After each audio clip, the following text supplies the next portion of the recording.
द्वितीय वर्ष संस्कृत के इस कालांश में आप सभी विद्यार्थियों का हार्दिक स्वागत है। इस कालांश में हम अभिज्ञान शाकुंतलम के द्वितीय अंक के महत्वपूर्ण श्लोकों का अध्ययन करेंगे। कुछ श्लोक इस प्रकार है। मेदश्छेद कृशोदरम लघुभवत् उत्थानयोग्यं वपुः सत्त्वानामपि लक्ष्यते विकृतिमत चित्तं भये क्रोधयोः उत्कर्षः सच धन्विनां यदि शवः सिद्ध्यन्ति लक्ष्ये चले मिथ्येव व्यसनं वदन्ति मृगया मे दृक्विनोदः कुतः। मेदश्छेद कृशोदरं लघुभवत् उत्थानयोग्यं वपुः सत्त्वानामपि लक्ष्यते विकृतिमत चित्तं भये क्रोधयोः उत्कर्षः सच धन्विनां यदि शवः सिद्ध्यन्ति लक्ष्ये चले मिथ्यैव व्यसनं वदन्ति मृगया मे दृक्विनोदः कुतः। श्लोक का अन्वय।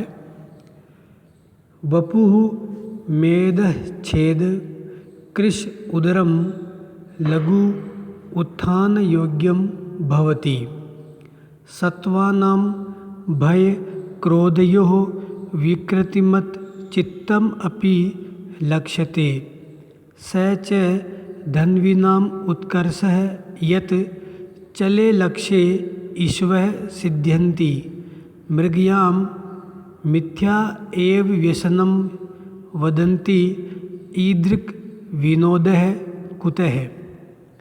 प्रसंग यह है कि द्वितीय अंक में राजा दुष्यंत शिकार के लिए चल रहे थे, तो साथ में उसका विदूषक भी साथ में रहता है माधव्य।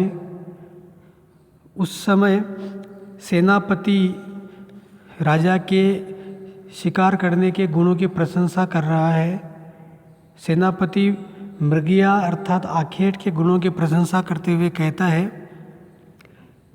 कि लोग अनावश्यक ही शिकार को दुर्व्यसन कहते हैं, ऐसा मनोरंजन और कहीं नहीं है। शब्दार्थ। वपुः वपु अर्थात शरीर। मेद है मेद अर्थात शरीर में जमा वसा अर्थात चर्बी। छेद अर्थात वसा का छेद अर्थात वसा के कम होने से। उदरम कृशम उदर अर्थात पेट।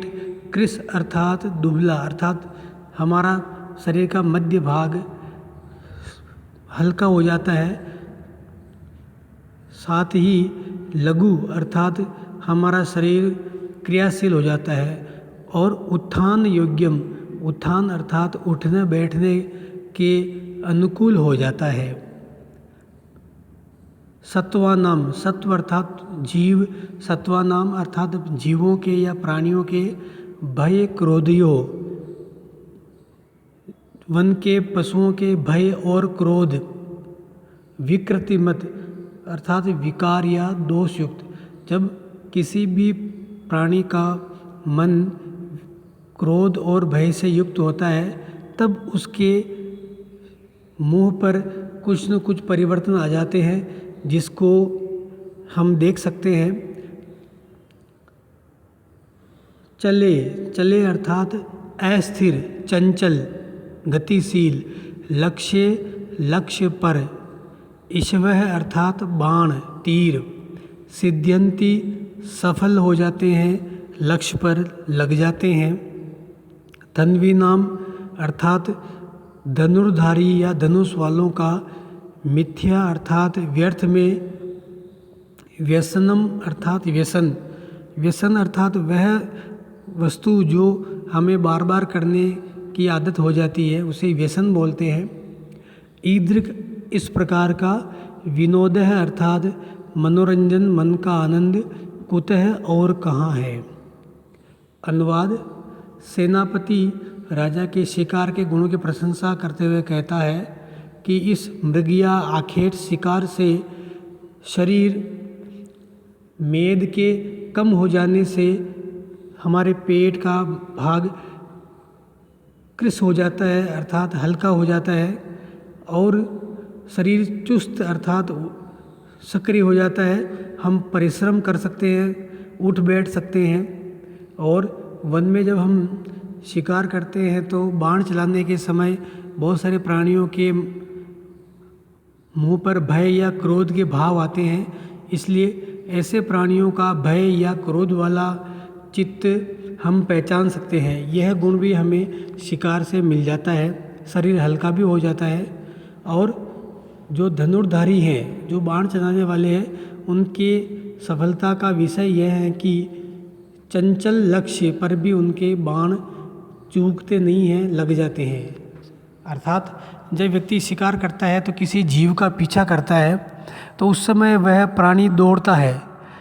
स्थिर लक्ष्य पर तो कोई भी तीर चला सकता है, परंतु दौड़ते हुए या चंचल लक्ष्य पर बाण लगाना एक बहुत बड़ी कला होती है और यह कला भी हम इस आखेट से सीख सकते हैं।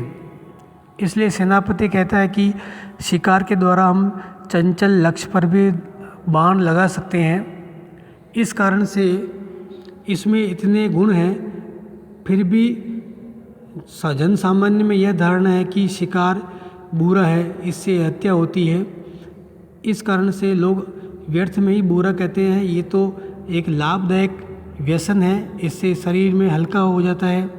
हम वन्य जीवों के क्रोध भय के भाव को समझ सकते हैं और हमारे बाण चंचल लक्ष्य पर भी लग जाते हैं। ऐसी कला इस मृगया से हमारे में प्राप्त होती है। इस कारण से ऐसे मनोरंजन युक्त गुणों वाला व्यसन और कहाँ अर्थात कहीं भी नहीं है। भाव यह है कि द्वितीय अंक में जहाँ दुष्यंत शिकार के लिए लगा हुआ है तो उसका आलसी विदूषक माधव्य जहाँ शिकार के लिए मना करना चाहता है, वहीं राजा दुष्यंत का सेनापति शिकार के लिए राजा को प्रोत्साहित करते हुए शिकार के गुणों को प्रदर्शित करता है। वास्तव में किसी भी घटना या किसी वस्तु के गुण और दोष हम अपने मन के अनुसार व्याख्यायित कर सकते हैं। इसी को सेनापति ने गुणों के रूप में वर्णित किया है। इस श्लोक में शार्दूल विक्रीडित छंद है, जिसमें प्रत्येक चरण में 19 स्वर होते हैं। अगला श्लोक। इस श्लोक में राजा के सामने 2 आश्रम के वनवासी पहुंचते हैं और वो आश्रम की राक्षसों से रक्षा करने की प्रार्थना करते हैं। तब वहाँ पर एक तपस्वी दूसरे तपस्वी को कहता है कि राजा तो इंद्र के मित्र हैं, अर्थात देवताओं के राजा इंद्र के भी मित्र हैं और वह राक्षसों से युद्ध करने के लिए स्वर्ग में भी जाते रहते हैं। तब दूसरा तपस्वी राजा की प्रशंसा में राजा के बारे में कहता है कि राजा इंद्र के ही समान वीर हैं। इस श्लोक में भी मंदाक्रांता छंद है। मंदाक्रांता छंद में श्लोक इस प्रकार है। नैतच्चित्रं यदयम उदधि श्याम सीमां धरित्रीं मेकः कृष्णां नगर परिगय प्रांशुर्बाहु भुनक्ति आसंसन्ते सुरयुवतयो बद्धवैराहि दैत्यै रज्यादिज्ये धनुषि विजयं पौरुहूते च वज्रे नैतच्चित्रं यदयमुदधि श्यामसीमां धरित्रीं मेकः कृष्णां नगर परिगय प्रांशुबाहुर्भुनक्ति आसंसन्ते सुरयुवतयो बद्धवैराहि दैत्ये रज्यादिज्ये धनुषि विजयं पौरुहूते च वज्रे। श्लोक का अन्वय। इस कारण से तेन ही नगर परिग प्रांशुबाहु अयम एकः वीरः यत् उदधि श्याम सीमां कृष्णां धरित्रीं भुनक्ति एतत् चित्रं न हि दैत्यै बद्धवैराः सुरयुवतयः अस्य अदिज्ये धनुषे पौरुहूते च वज्रे विजयम आसंसन्ते। कठिन शब्दों के अर्थ। नगर परिग, नगर अर्थात विशाल नगर के, परिग अर्थात द्वार की, अर्गला, अर्गला का अर्थ है कुंडी। नगर के बाहर जो मुख्य प्रवेश द्वार होते हैं उनके द्वार को बंद करने के लिए एक अर्गला या कुंडी लगाई जाती है। इस प्रकार प्रांशु बाहु, प्रांशु का अर्थ है विशाल, बाहु अर्थात भुजा। भाव यह है कि राजा की भुजाएं बहुत विशाल हैं, इसलिए वो मानो कि नगर के द्वार की अर्गला या कुंडी के समान है। अगली विशेषता उदधि श्याम सीमाम। उदधि अर्थात समुद्र, श्याम अर्थात नीली या काली, सीमा अर्थात मर्यादा, अर्थात समुद्र की नीली सीमा। कृष्णाम अर्थात संपूर्ण या समस्त, धरित्री अर्थात धरती का, भुनक्ति उपयोग करता है या उपभोग करता है। चित्रम न, चित्रम अर्थात आश्चर्य, न अर्थात नहीं।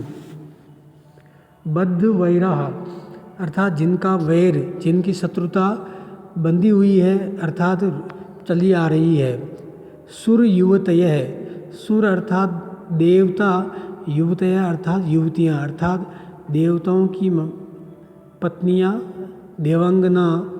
अदिज्य, ज्या अर्थात प्रत्यंचा, चढ़ाई हुई प्रत्यंचा वाले। पौरुहूते अर्थात इंद्र के। आसंसन्ते आशा करती हैं। इस श्लोक में राजा की 3 विशेषताएं बताई गई है। इसमें पहली विशेषता यह है कि राजा की भुजा बहुत विशाल है, जिसको द्वार, नगर के द्वार की अर्गला के समान बताया गया है। दूसरी विशेषता है कि राजा चक्रवर्ती हैं और नीले समुद्र की सीमाओं वाली जो ये धरती है, उस धरती का यह उपयोग करता है, अर्थात राजा एक चक्रवर्ती विशाल सीमा वाला राजा है। और तीसरी विशेषता है कि देवता और दानवों की शत्रुता है। उस शत्रुता में यदि किसी को विश्वास है तो वह पहले तो है इंद्र के वज्र और साथ में दुष्यंत के धनुष। अनुवाद।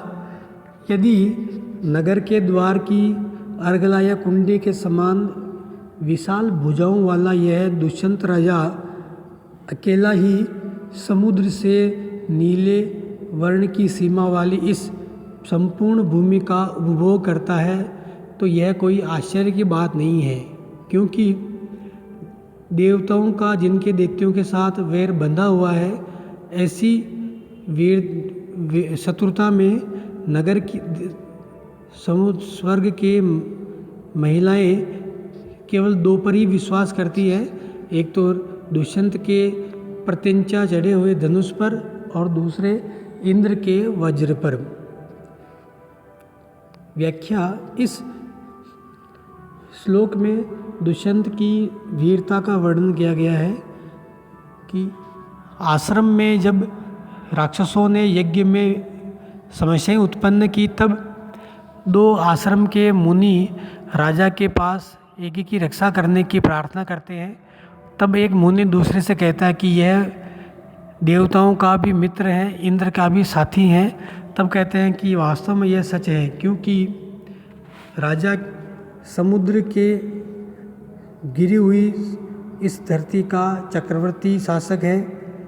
इस राजा की विशाल भुजाएं नगर के विशाल द्वार की विशाल अर्गला या कुंडी के समान है और साथ ही देवासुर संग्राम में स्वर्ग की महिलाएं केवल दो पर ही विश्वास करती हैं, एक तो दुष्यंत के धनुष पर और दूसरे इंद्र के वज्र पर। वस्तुतः राजा दुष्यंत को चक्रवर्ती, वीर और विशाल शरीर वाला बताया गया है।